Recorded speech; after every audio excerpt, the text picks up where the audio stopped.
भगवान की जय। श्री नंगल बिहारी महाराज की जय। श्री परमपुरी भगवान की जय। गुरु ब्रह्मा गुरु विष्णु गुरुदेवो महेश्वरा। गुरु साक्षात परम ब्रह्म तस्मै श्री गुरुवे नमः। सतगुरु के सिमरन मात्र से नाशत विघ्नंत, ताते सर्वारंभ में त्यावत है सब संत। दंडवत वंदनाय विद्वान, सर्व कला समरथ, डोलन तेरा तो प्रभु, जन नानक दे पर हाथ। कारा बोल मेरे श्री गुरु महाराज की जय। परम पूज्य परम आदरणीय सतगुरु भगवान के चरणों में कोटि कोटि नमन। श्री गुरुदेव के चरणों में बैठी प्यारे साथ संगत जी, आज बड़ा मुबारक दिन है। गुरु महाराज जी की कृपा से ब्रह्मा बहन जी के पोते की शादी हुई। बेटे की शादी में ही लोग होश नहीं रहती, तो आज तो पोते की शादी हुई। आज लग रहा था ब्रह्मा बहन जी को बहुत जुबान है, बहुत मस्ती चाहिए थी उनको। देखो अच्छी बात है, शादियों में लोग खुश होते ही हैं, पर एक बात है, भगवान के बच्चों के लिए रोज ही शादी। जिंदगी एक खुशी का दिन है, खुशी भरा है। अगर आप सदगुरु से जुड़ गए, आपके जीवन में रोज ही खुशियों से भरा हुआ है। और अगर आप अलग हो जाते हैं, जुड़े भी नहीं है, दिल से नहीं जुड़े हैं, तो भाई जब अलग हो जाओगे भगवान से, तो फिर तो दूसरा से अलग। तो आदमी का जीवन प्रफुल्लित होता है सदगुरु से जुड़कर। आज बेशक आप होश में नहीं थे, अब जुड़े तो भगवान से थे ना। मस्ती तो उन्हीं के नाम में, गीत गाने में तो मस्ती नहीं है, मस्ती तो उसी के नाम। तो उनसे हमको जुड़ना है, दुख में सुख में, हर रोज हर दिन हर पल हर श्वास जुड़ना है। और आप जुड़ोगे तो आप हृदय से आनंदित हो जाओगे। वो भगवान का प्यार आपके हृदय में, आपके रोम रोम में, आपके श्वास श्वास में बच जाएगा। आप जहाँ बैठोगे वहाँ आनंद है, जहाँ उनके गीत गाओगे वहाँ आनंद है, जहाँ उनको याद कर लोगे वहाँ आनंद है। हम लोग हमेशा याद नहीं करते। दुनिया में मन दिया है और तन देते हैं भगवान को। बात बिल्कुल उल्टी है। भगवान जी को आपका तन नहीं चाहिए, आपका मन चाहिए, ना आपकी अकल चाहिए। कहते इल्मों से खुदा मिलता तो मुर्शद क्यों रवा होते। अगर पढ़ने पढ़ाने से, किताबें पढ़ने से, बातें करने से भगवान मिल जाते, तो मुर्शद की क्या जरूरत है। क्यों गया तो मुर्शद के पास? क्योंकि मुर्शद ने वो राह तय कर रखी है। मुर्शद उस रास्ते का वाकिफ है, वो तेरे को उस राह पे ले जाए। और मुर्शद कभी मरता नहीं। जो मर जाता है वो शरीर है, और जो रहता है वो आत्मा है, वो परमात्मा का अंश है। आप भी सभी वही हो, आत्मा हो, पर अपने आप को सभी शरीर समझ के बैठो। जिस दिन आपको ज्ञान हो गया, नहीं ये शरीर नहीं, ये नाशवान है, इसके अंदर जो जलने वाला दीपक है, जो इसके अंदर चलने वाला श्वास है, जो इसके अंदर देने वाली ताकत है, वो मैं हूँ। मैं अमर आत्मा सच्चिदानंद हूँ। उस दिन से आप कभी उदास नहीं होते। मैं तो अमर आत्मा सच्चिदानंद हूँ, मेरा तो तुमसे रिश्ता है। तूने मुझे दुनिया में भेजा है, तेरी मौज से मैं आया हूँ, तेरी मौज में मैं रहता हूँ, और जब तू बुलाएगा मैं तो तेरा हूँ। ऐसा दिल से बोलो, झूठ मूठ नहीं, झूठ मूठ नहीं बोलना। गुरु महाराज जी कहा करते थे, झूठ मूठ खेले सचमुच होए। छोटे छोटे बच्चे क्या करते हैं, गुड़िया गुड्डों की शादियां करते हैं, है ना। तो गुड़ियों को सजाते हैं, उनको फिर उनकी शादी करते हैं। झूठ मूठ खेले सचमुच होए, सचमुच करे सो बिरला होए। जो कोई खेले वंचित लाए, होते होते हो ही जाए। अगर आप दिल लगा के भगवान से खेलना भी शुरू कर दोगे ना, पहले पहले फूल चढ़ाओगे, स्नान कराओगे, तिलक लगाओगे, आपको नहीं लगेगा मैंने सचमुच लगाया। पर अगर आप लगाते चले गए, हर दिन आपको प्रातः काल अमृत वेला में भगवान ने जगा दिया, आपने स्नान करके अपने भगवान को स्नान किया, करवाया, उनको तिलक कराया, उनको वस्त्र पहनाए, उनके आगे नतमस्तक हुए, दंडवत करी, इतने दिन झूठ बोलोगे, एक दिन आएगा आपकी हर क्रिया सत्य हो जाए, होते होते होती जाए। एक दिन आएगा आप उसके हो जाओगे, वो तुम्हारा हो जाएगा। तुम बात करोगे, वो जवाब देगा। तुम रोओगे, वो रोएगा। तुम हंसोगे, वो हंसेगा। मोहब्बत में ये ताकत है कि बंदे को खुदा कर, बंदे को भगवान बना देती है। मोहब्बत उसमें इतनी ताकत है। आपने दुनियावी कहानियां सुनी है, लैला को मार पड़ती है और मजनू को चोट लगती है। कैसे? जब दुनियावी लेवल पे ये हो सकता है, तो आप भगवान को बुलाएं और वो आए नहीं। बुलाने में अभी तासीर नहीं, बुलाने में अभी ताकत नहीं, बुलाने की अभी तौर तरीका ठीक है। तो ये हंसना नाचना अच्छा है, पर दिल से करो। चाहे अकेले में कर लिया करो अपने भगवान के सामने, नाच भी लिया, कोई दिल में गम आया तो रो भी लिया, उसको खिला भी दिया, उसका प्रसाद खा भी लिया। मीरा ने क्या किया? मीरा का साथ किसी ने नहीं दिया, किसी ने नहीं बोला कि हाँ मेरा तो ठीक है। बचपन में कहीं माँ ने गलती से कह दिया। वो छोटी सी मीरा थी, मुश्किल से 3 साल की मीरा। तो गली में से कोई बारात आ रही थी, सब देख रहे थे। तो वो घोड़े पे दूल्हा निकला, तो छोटा बच्चा पूछता है, माँ ये कौन है? बोले ये दूल्हा है। तो ये दूल्हा क्या होता है माँ? बोले अब ये जाएगा, फिर अपनी एक छोटी सी दुल्हन से शादी करके आएगा। तो फिर माँ मेरा दूल्हा कौन होगा? तो माँ को समझ नहीं आई, बच्चे को क्या जवाब दूं? तो माँ कहती है तेरा दूल्हा कृष्ण मुराद। वो छोटा सा जो घर में है ना, लाडला गोपाल का स्वरूप रखा था माँ ने, वो तेरा दूल्हा। अच्छा माँ, वो मेरा दूल्हा है, फिर मैं उससे शादी करूंगी। अब ये संस्कार, क्योंकि उसने जन्म जन्म से वही उसी लाइन पे चली थी, वो उसका पिछले जन्म का जबरदस्त संस्कार था। वो श्री कृष्ण की गोपी थी पिछले जन्म की, तो इस जन्म में वो राजा के घर बेटी बन के आई है। पर उसने एक बात याद कर ली, श्री कृष्ण मेरे दूल्हा। अब वो बढ़ती गई, बड़ी हो गई, तो उसकी मोहब्बत भी जमा हो गई, उसका दूल्हा भी बड़ा हो गया। अब उसको कभी श्रृंगार करती है, कभी भोग लगाती है, कभी उसको मनाती है, कभी नाचती है, कभी रोती है, कभी गाती है। तो करते करते करते करते मीरा का कृष्ण प्रकट हो गया। मीरा उससे बातें करती है, उसको मनाती रहती, रात रात भर नाचती है मीरा। सारा सारा दिन उसका साज सज्जा संवारने में जाता है, मैं कृष्ण को कैसे दुल्हनाऊं, कैसे प्यार करूं, कैसे सजाऊं। सारा दिन उसका कृष्ण के साथ गुजरता है। तो अब जब शादी की बारी आई, तो मीरा के पिताजी नहीं थे, उसके दादा थे।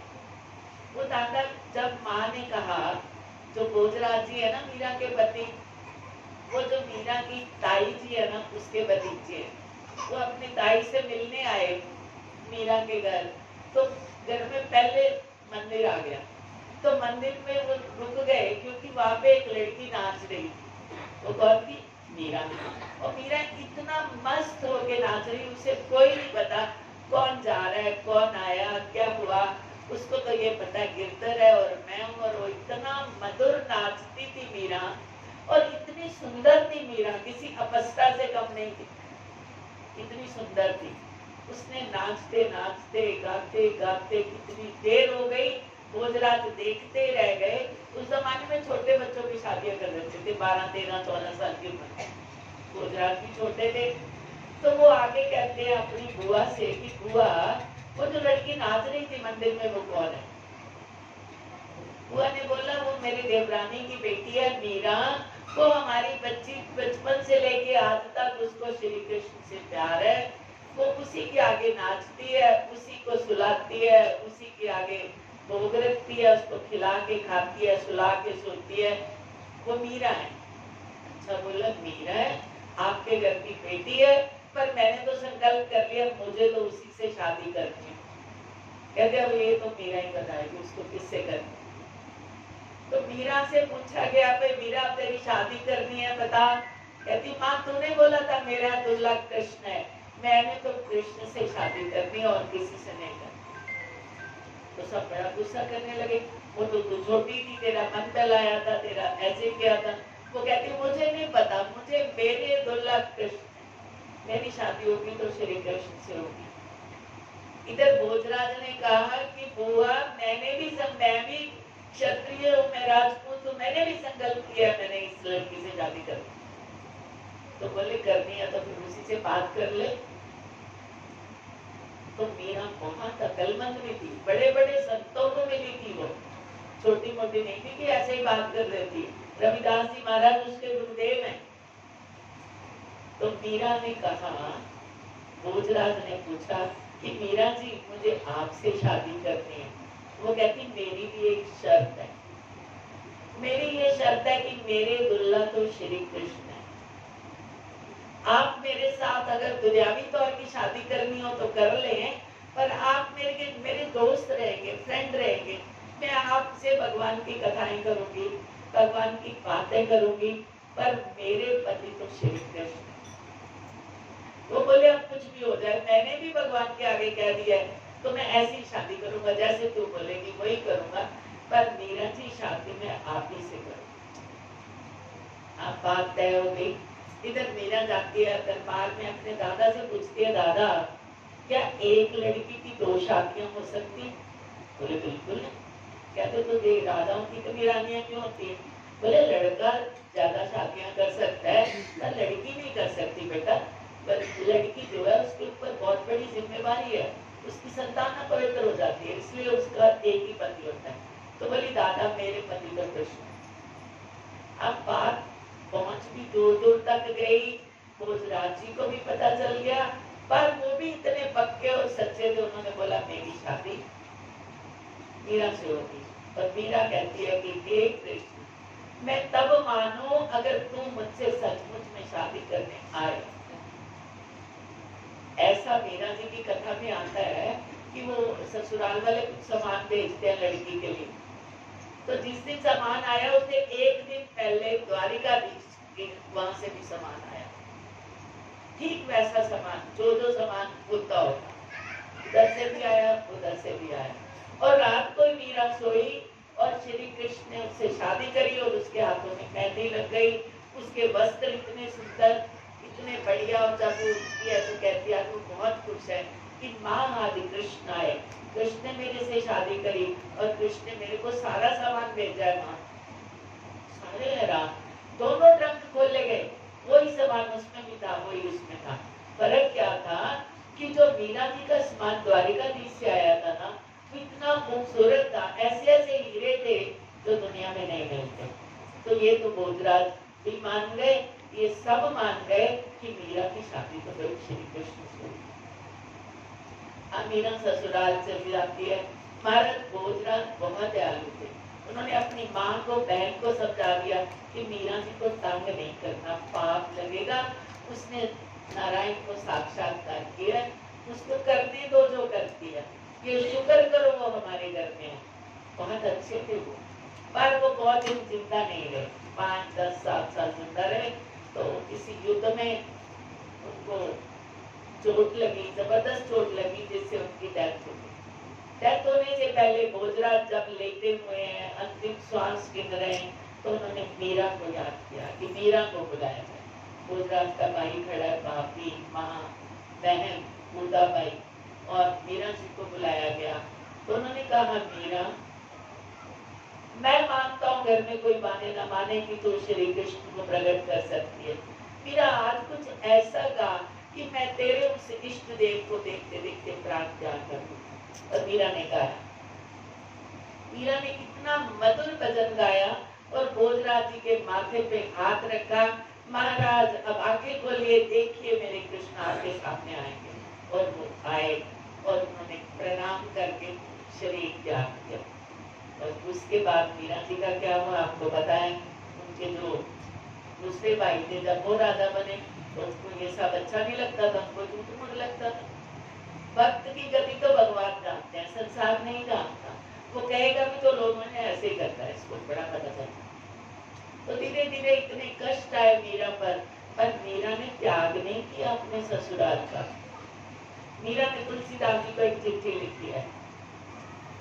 अब मीरा जी ने पूछा है कि है प्रभु, जब मेरी शादी हुई थी मुझे सिखाया गया था कि मुझे वहीं पे रहना, और आज मेरी जो हालत कर रहे हैं लोग, तो क्या मुझे यहीं रहना चाहिए या त्याग कर देना चाहिए। तुलसीदास जी ने जवाब दिया है, जाके प्रिय ना राम सनेही, त्यज्यो कोटि वैरी सम यद्यपि परम सनेही। जिनको राम से, भगवान से, कृष्ण से प्यार नहीं है, वो तेरा कुछ नहीं लगते। त्यज्यो कोटि वैरी सम, 1 करोड़ दुश्मन समझ के उसका त्याग कर दे, क्योंकि चाहे वो कितने भी नजदीक के रिश्तेदार क्यों ना। तो मीरा ने महल का त्याग किया और मीरा जी पैदल गई है वृंदावन। वृंदावन मीरा चली जाती है, पर उससे पहले उसकी सारी बातें सब लोगों को पता था। मीरा ने जहर पिया, मरी नहीं। मीरा को सांप बेचे, सांपों ने काटा नहीं, हार बन गए, सारी बातें वहां तक पहुंच गई थी। तो वहां जाके एक जीव गोस्वामी नाम के संत थे, उस समय के बहुत बड़े संत थे, पर वो ना लेडीज से पर्दा रखते थे। इधर लेडीज होती थी, उधर एक पर्दा लटका देते, इधर जेंट्स के सामने बात करते। मीरा ने पूछा यहाँ के सबसे बड़े संत कौन है, बोले जी जीव गोस्वामी। तो मीरा मिलने जाती है, जाती तो वहां देखा पर्दा, तो वो कहती मैं जाना एक पुरुष जगत सब नारी, कि सारा संसार नारी है, एक ही पुरुष है वो कृष्ण है। ये 2 पुरुष कहाँ से आ गए, ये कहाँ से पुरुष आ गया जो नारियों से पर्दा करता है। इसने मेरे कृष्ण को नहीं देखा, पीछे से भाग के वापस आ गई सीढ़ियों से। तो वो संत दौड़े उसके पीछे कि मीरा अटक, तेरे जैसा भी कोई नहीं आया जिसको सिर्फ कृष्ण पुरुष नजर आते हैं, तेरे जैसों से पर्दा नहीं है मीरा जी, आप नहीं जाओ, आप रुक जाओ। बोले नहीं, मुझे वृंदावन नहीं रहना, जो मेरी महिमा करे मुझे उसको नहीं, वहां नहीं रहना, मुझे वहां रहना जहाँ मेरे सांवरे की महिमा, जहाँ मेरे कृष्ण की महिमा। वो महलों में रहने वाली बिटिया कहाँ मेवाड़ आई, कहाँ वो पैदल पैदल वृंदावन से द्वारिका चली, कैसे गई होगी आप सोचो। पर वो गई, अपने कृष्ण के लिए गई, और वहां पे जाके उसको लगा यहाँ पे कोई नहीं आएगा, अब एक तू और एक मैं। तो अब वो कृष्ण के आगे रोज नए पद लिखती है, रोज नए भजन लिखती है, रोज भगवान को सुनाती है, रोज उनके आगे नाचती है। और इधर क्या हुआ, मेवाड़ में अकाल पड़ गया, बारिश नहीं हुई, अनाज नहीं हुआ, लोग भूखे मरने लगे। तो ज्योतिषियों ने बताया कि आपको पाप लगा है राणा जी, आपने अपमान किया है भगवान की प्यारी का, उसको मना के लाओ, वापस लाओ, फिर यहाँ अनाज होगा, नहीं तो ऐसे ही मरोगे। तो अब उन्होंने 5 जनों को भेजा, कई लोग मनाने गए, मीरा जी नहीं आए, तो लास्ट में राणा जी खुद गए मनाने। अब उनको समझ नहीं आई कि मुझे क्या कहना चाहिए। उन्होंने बोला कि मैं वापस चलूंगी, पर मैं जरा अपने भगवान से आज्ञा ले लूं। जो द्वारिका गए हैं आपने देखे, इतने से श्री कृष्ण वहां को, इतने से बड़ा साइज नहीं है।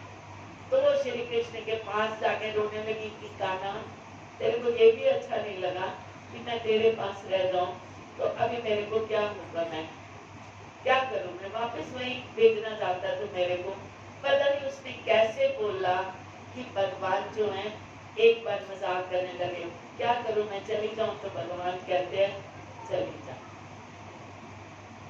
तो आज मीरा को कृष्ण पे गुस्सा आ गया, कहती है तू गवाला ही रहा, तेरे को बस गौएं चरानी आती है, तेरे को किसी के प्यार की कदर नहीं है, तेरे को प्यार करना नहीं आता, ठीक है मैं चली आती हूँ। तो मीरा साड़ी पहनती थी, मीरा मुड़ी, आंखों में आंसू, मुड़ती है तो कृष्ण उसका पल्लू पकड़ लेते साड़ी का, कहते नहीं मीरा तू आजा। और भगवान इतने विशाल बन गए और शरीर सहित मीरा जी को निकल गए। मीरा जी साक्षात शरीर सहित श्री कृष्ण में समा गई। द्वारकाधीश इतने बड़े हो गए, निगल गए मीरा को, और एकदम सन्नाटा छा गया, क्या हुआ।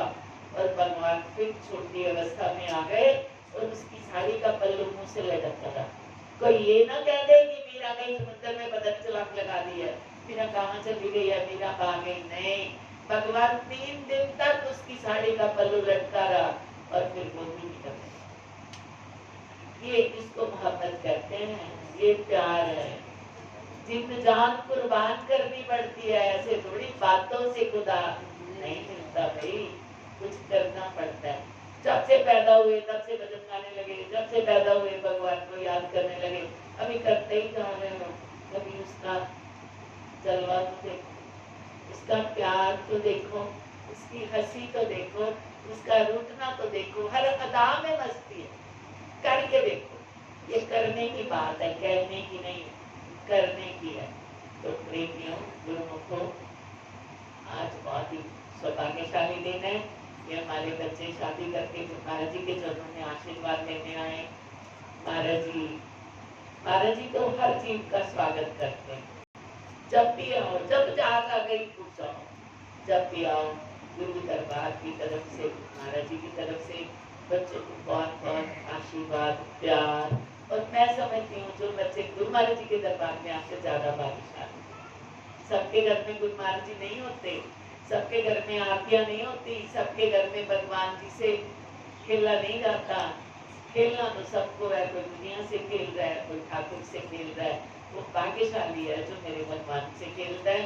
तो गुरु महाराज जी का बहुत बहुत आशीर्वाद, प्यार, घर वालों को बहुत बहुत मुबारक। बोल मेरे श्री गुरु महाराज की, श्री परमहंस दयाल जी महाराज की जय, श्री नकली निवासी भगवान की जय, श्री नंगल बिहारी महाराज की जय, श्री परम श्री भगवान की जय। कल का सत्संग 11 से 1 है, ग्रीन एवेन्यू में, राजगंज। सारी संगत